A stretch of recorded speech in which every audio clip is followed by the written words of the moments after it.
producers known for fresh, natural, and preservative-free products.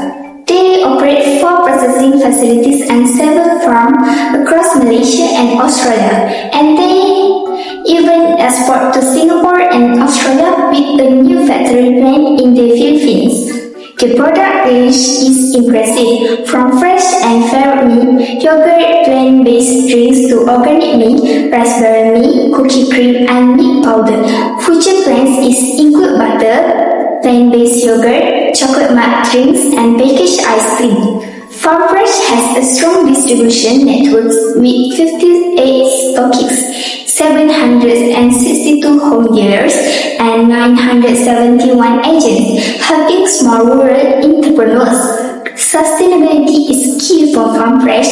They focus on regenerative farming, human practice, biogas energy, water management, and community support. So, Farm Fresh combines innovation, growth, and sustainability in a very balanced way. Next, let's look at F&N. F&N has a long history of over 140 years in Malaysia, and it is a Sharia-compliant company listed on Bursa Malaysia. It owns over 30 strong brands, including 100 plus F&N Fun Flavors, Magnolia, Farmhouse, and dairy brands like Carnation and Ideal. They also have food brands like Srinona and Cocoland. The company operates 13 manufacturing plants in Malaysia and Thailand, with more than 3,700 employees and a massive distribution network covering 230,000 stores across Asia. F&N is expanding globally with new operations in Cambodia and the F&N Agri-Baby Dairy project in Negeri Sembilan, supporting local milk supply. F&N is also well known for ESG leadership, being part of the FTSE for Good Bursa Malaysia Index and recognized in the S&P Global Sustainability Yearbook 2024. They focus on environmental packaging, ethical sources, and community programs. Their vision is clear: to be a stable and sustainable Asian food and beverage leader, delivering pure enjoyment and pure goodness to customers.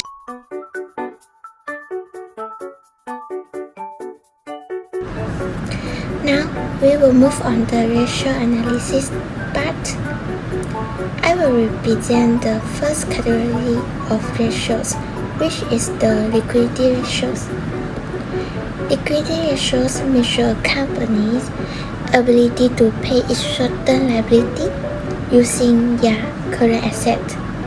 In these sessions, I will explain 2 liquidity ratios, which are the current ratios and the quick ratios. First, I will explain the current ratios. The formula of current ratio is current asset divided by current liability. For Farm Fresh, the result is show the current ratio is 2.93 to 1. However, for F&N, the current ratio is 2.17 to 1. In the interpretations, both companies have a current ratios above 2. It is shown that they are financially healthy and able to meet their short-term obligations. However, Farm Fresh has a higher current ratios. It means it has more current assets available to cover their liability. So this indicates that Farm Fresh is in a stronger liquidity positions compared to F&N. Next, I will move on to the quick ratios.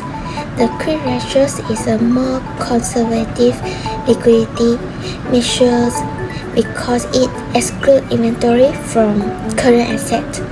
The formula is current assets minus inventory divided by current liability. For Farm Fresh, after deducting inventory, the quick ratio is 2.01 to 1. For F&N, the quick ratio is 1.79 to 1.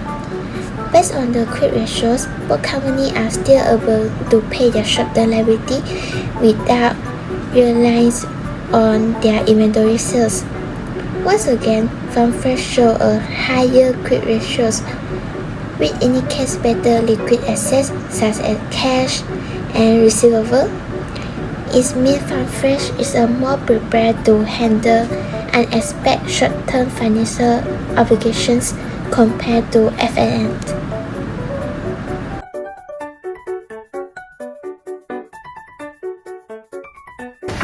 Next is about activity ratios. Activity ratios are used to measure how efficiently a company utilizes its asset in its operations.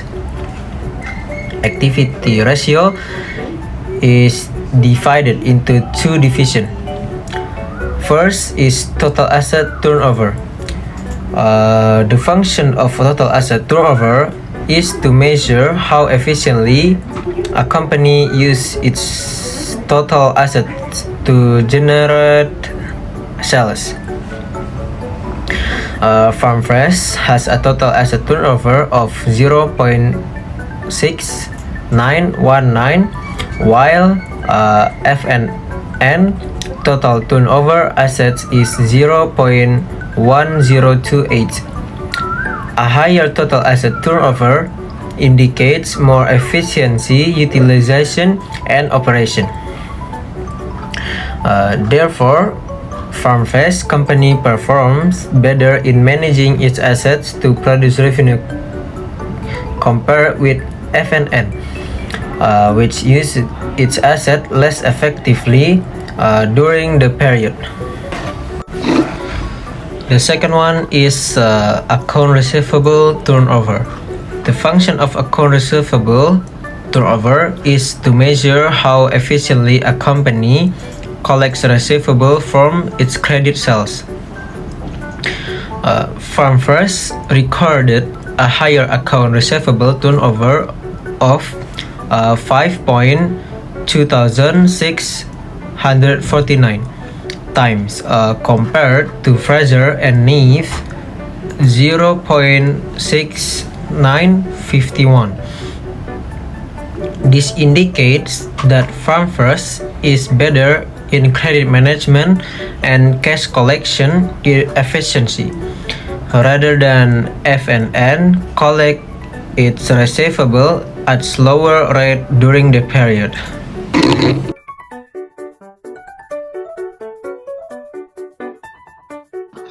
Next, I would like to present the profitability ratio, which measures the company's ability to generate profit from its operation and shareholder investment. In this analysis, I focus on profit margin on sales and return on common shareholder equity. Profit margin on sales. This ratio describes a company's ability to earn a net income from sales. From the data, Fraser and Neef F&N record a higher profit margin of 10.38% compared to FarmFresh 7.81%. This indicates that F&N is more efficient in controlling its operating costs and generating profit from every ringgit of sales. For every 1 ringgit of revenue, F&N earns 10.38 cents in net profit, whereas FarmFresh earns 7.81 cents.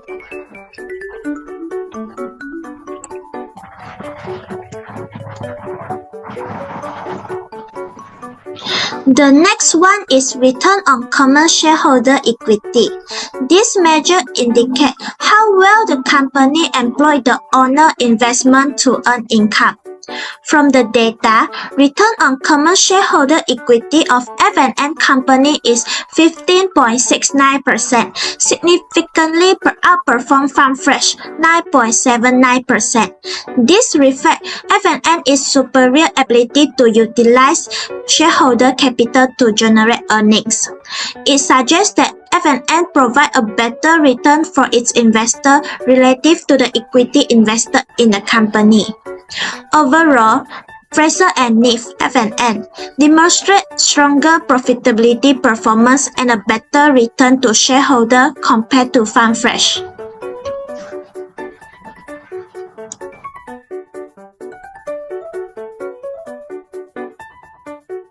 Thank you for the explanation from my partner. Now I would like to explain the leverage ratio, which measures the extent to which company use debt financing and indicate its level of financial risk. In this explanation, I will only focus on debt to assets ratio and debt to equity ratio.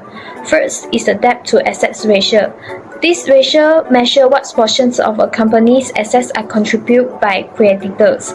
From the data, FarmFresh has a debt to assets ratio of 45.85%, while F&N has a significantly higher ratio of 69.07%.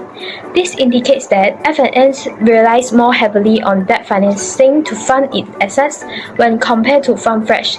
Therefore, F&N have faced a higher financial risks and greater pressures in meeting its debt obligations, and FarmFresh has a more stable financial structure. And next, I would like to explain the debt to equity ratio. This ratio is used to evaluate a company capital structure and financial risks. A higher ratio indicates higher financial risks. In contrast, a lower ratio suggests a more stable financial structure. From the data, FarmFresh has a debt to equity ratio of 0.85 times, while Fraser and Neef F&N record a lower ratio of 0.53 times. This indicates that FarmFresh relies more on debt financial relative to its shareholder equity, which means that this company has a greater financial risk compared to F&N.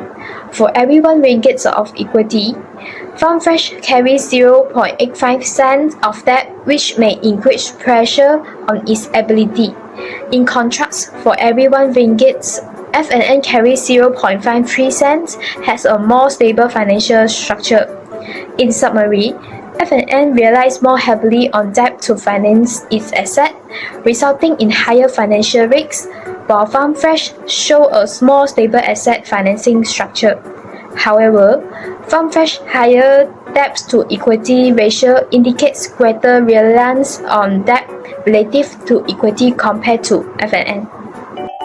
Next, I will share some improvement suggestions based on FarmFresh Berhad and F&N Holdings Berhad financial ratio. Starting with FarmFresh Berhad. First, FarmFresh should focus on increasing its profit margin. Currently, their profit margin is relatively low, so by control operating and production costs and emphasize higher margin products like premium dairy or plant-based beverage, they can earn more profit from each sale. Second, the company should manage its debts more carefully. Their debt to equity ratio is a bit high, so using retained earnings for expansion instead of borrowing excessively, it will reduce financial risk. Thirdly, FarmFresh can enhance product value and expand markets. They already have strong asset and receivable turnover, which means they can efficiently generate revenue. By offering value-added products and strength exports, they can grow revenue further.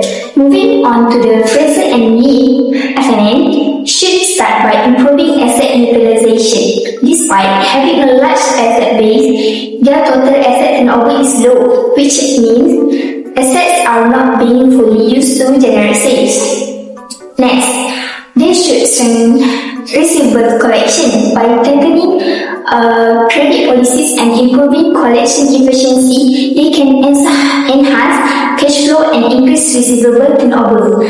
Third, F&N should reduce high debt exposure. Their debt to asset ratio is high, so gradually lowering debt will reduce financial risk and improve long-term stability. In summary, while FarmFresh can focus on profit margins, debt management, and market expansion, F&N priority is using asset efficiently by improving cash flow and reduce debt. Both companies have strong financial, but these are targets that will help improve their financial performance significantly.